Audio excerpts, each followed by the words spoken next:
Hey, Dr. Lindsey and Wendy here. This is a 13-month update on a young kid. He had just graduated from UVA. Now, I remember that one. He works there, too. And he works at UVA, and he came up with his parents. He and his dad bench pressed together. I don't remember his mother, but I remember his dad, big fellow. And we did him around March of last year, and then I went down and gave a lecture at UVA, and he met me at the conference, and I checked for him. his follow-up, yeah. Yep. And then he called about a week ago and said he wanted to bring some bagels up and get his picture taken. And so he came up, and he also came with a wife. Yes. Like our other 23-year-old that we did in the same boat, who got married and came up with his wife. And so he did a nice video.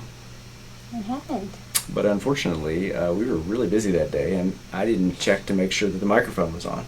And so we had no video. I guess with that. Yeah. But I got my bagels. And so here's his pictures at 12 months, and he did a kind of a crappy job cleaning. He went home and he didn't come back. Yeah, he didn't come back, and it was like, so definitely, cleaning makes. He let a bunch of crust build up, and I'm sure pulled out a few hairs. But he looks good, and his He's wife. Happy. Well, it's more like And in the video that's not here, his wife talks about how she likes him better with hair than without hair. Yeah.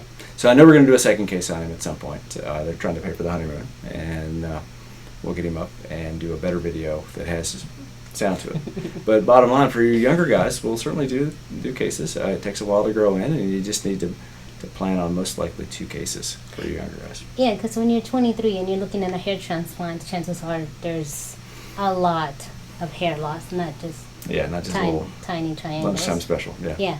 So if we can help you, please give us a call. Thanks.